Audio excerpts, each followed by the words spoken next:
Muy buenos días a todos los que nos acompañan en esta presentación. En esta ocasión vamos a estar hablando un poco sobre las utopías latinoamericanas.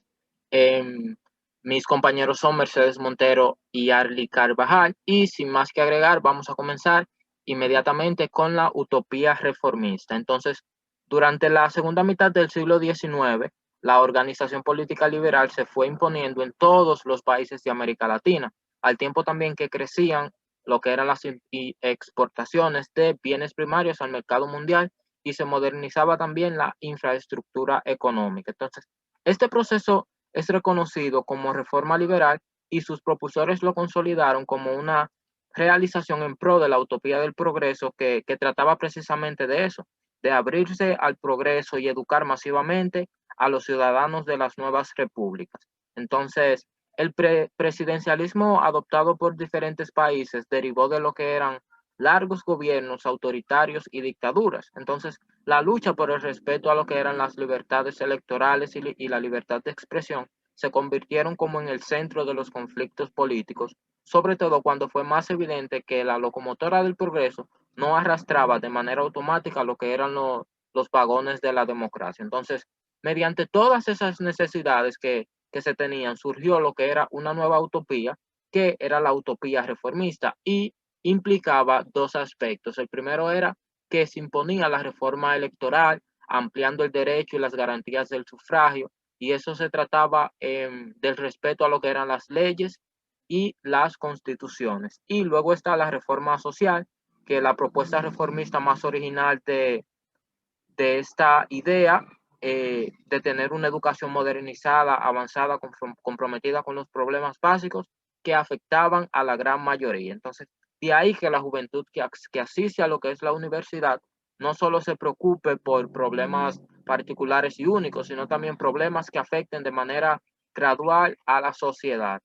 Entonces, la reforma universitaria logró un estatus especial para la universidad pública basado en lo que era la autonomía, la libertad de cátedra y otros elementos. Entonces, Víctor Raúl Haya en 1924 anunció en México lo que era la creación de la Alianza Popular Revolucionaria Americana o APRA, y la misma tenía como puntos básicos estos cinco. Uno es la acción contra el imperialismo yanqui, unidad política de Indoamérica, nacionalización de las tierras y las industrias, internacionalización del Canal de Panamá y la solidaridad con todos los pueblos y clases oprimidas del mundo. Entonces, esta utopía lo que hizo fue que incorporó muchos elementos de la sociodemocracia europea y del pensamiento social de la Iglesia Católica. Entonces, desde sus mismos orígenes fue desafiada por la utopía nacional populista, de la cual mi compañera hablará enseguida. Bien, gracias. Hablemos sobre la utopía nacional populista. Los componentes básicos de esta van desde un fuerte nacionalismo basado en la exaltación del Estado-Nación, una reforma social y económica liderada por el Estado y un gobierno popular, generalmente de corte autoritario.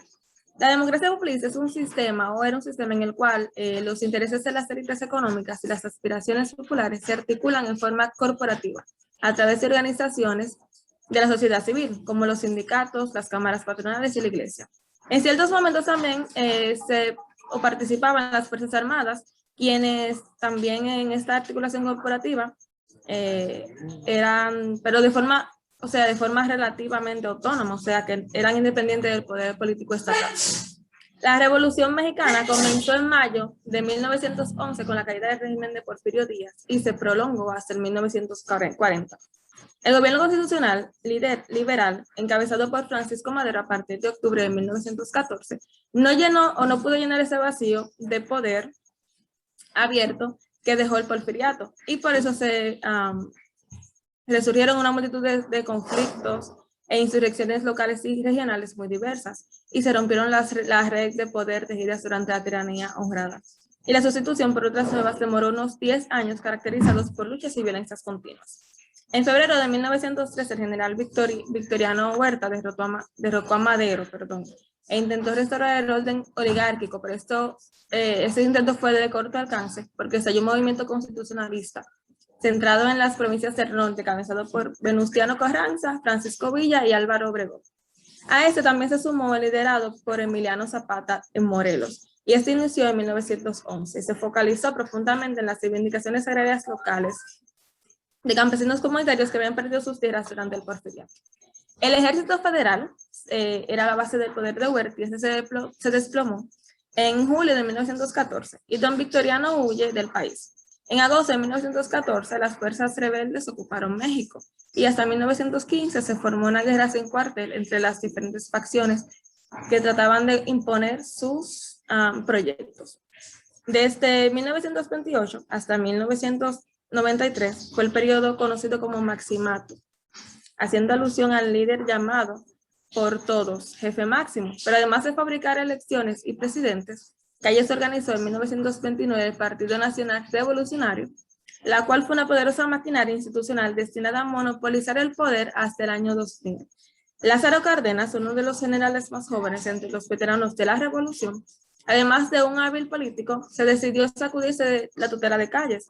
Este tenía un realismo político similar al de Obregón, y a diferencia de Calles, no deseaba el poder por él mismo, o sea, por el mismo poder, sino para ponerlo al servicio de ideales mexicanos y universales en los que sinceramente creía.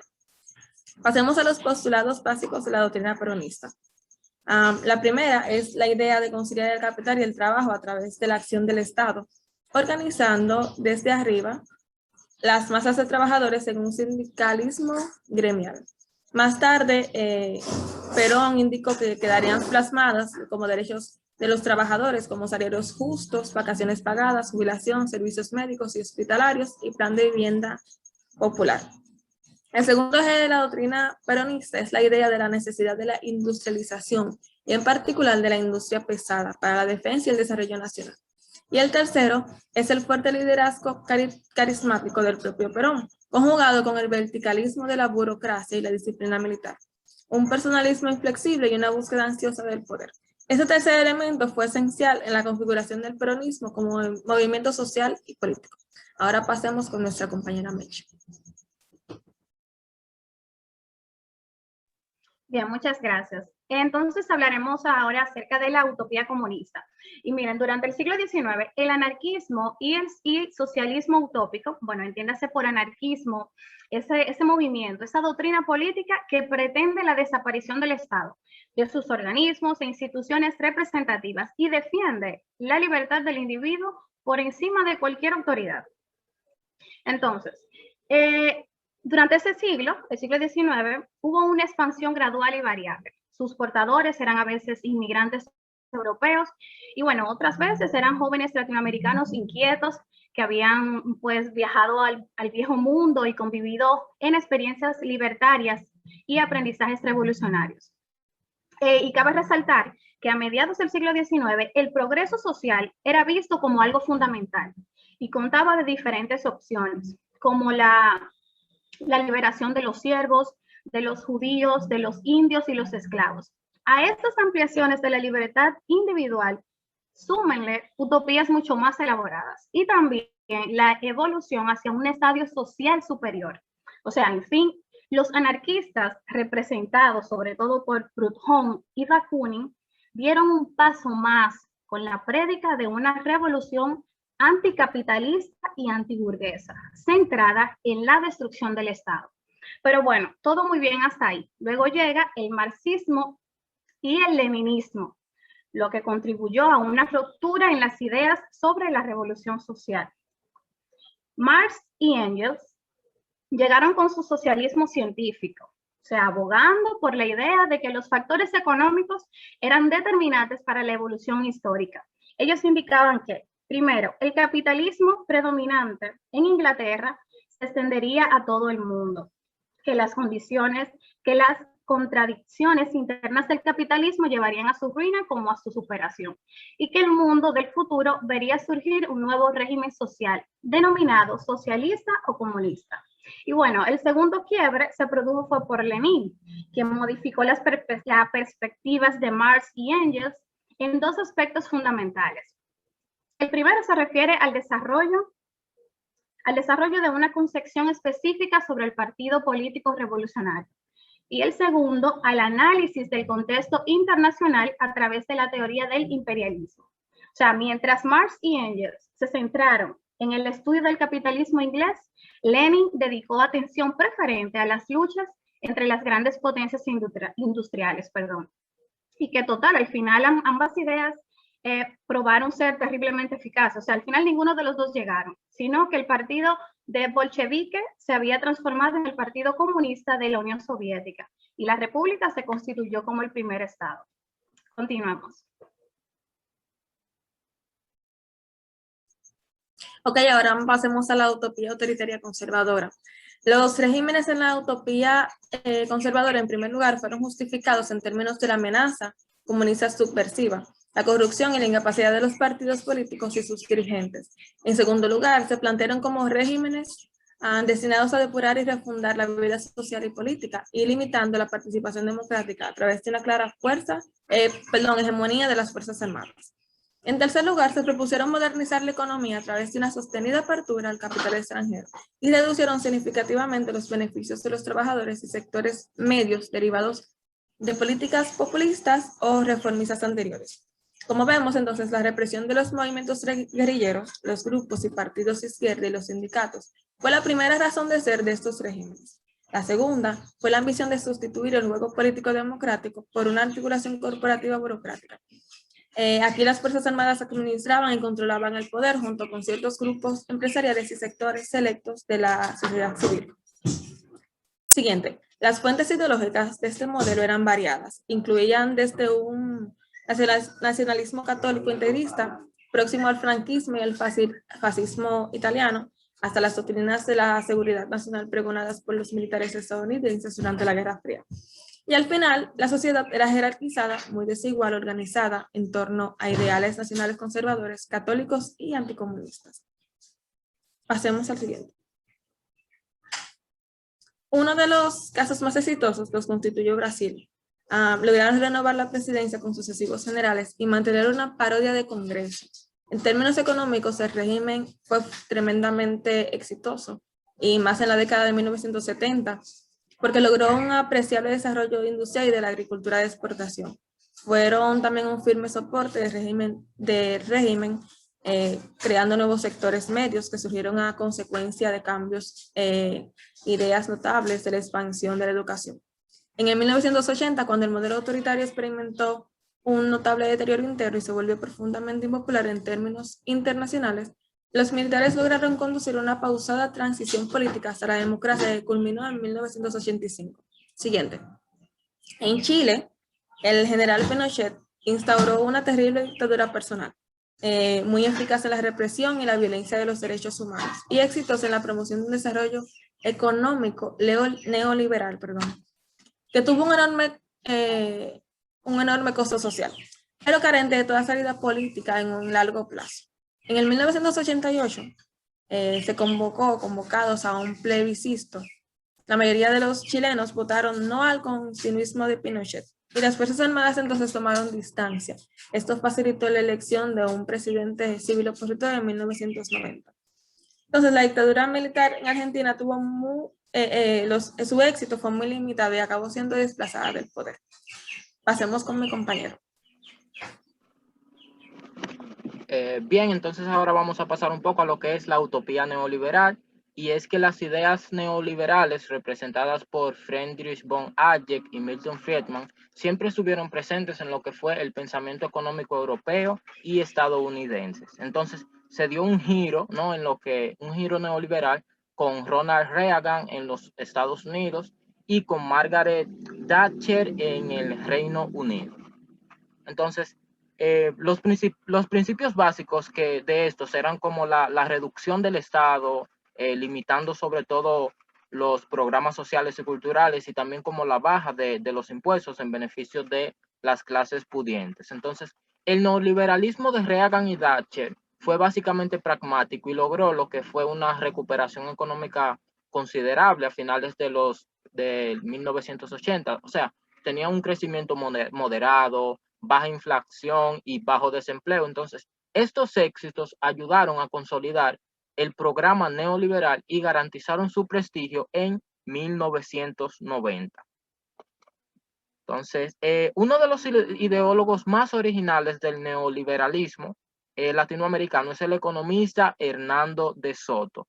Su tesis principal es que la pobreza, ¿no? Y el atraso se explican porque el importante sector informal de la economía carece de lo que son derechos de propiedad, o sea, no tienen incentivos suficientes, y esto lo que produce es como una pérdida de recursos que se multiplica con la expansión del sector informal. Entonces, en la década del 2000, el entusiasmo por la utopía neoliberal disminuyó considerablemente y fue como cada vez más claro que para la economía no existen recetas mágicas ni promesas de un futuro dorado. Entonces, ahora vamos a pasar con mi compañera. Bien. Entonces, la utopía indígena, esta me gustó mucho porque miren, luego de conmemorarse el 5º centenario del viaje de Colón, sucedió un hecho inesperado. O sea, los pueblos indígenas dijeron, no, espérate. Y ellos estaban reclamando que están celebrando 500 años de un supuesto encuentro de culturas. O sea, eso es mentira. Lo que se está celebrando son 500 años de resistencia de los pueblos indígenas. O sea, es como dice nuestra siguiente diapositiva. Pasa, Luis, por favor.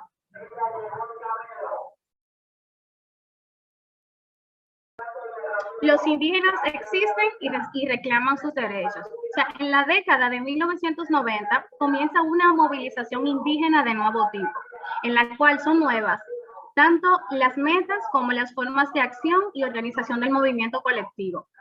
Y dentro de sus principales elementos en la utopía están, continúa Luis, por favor.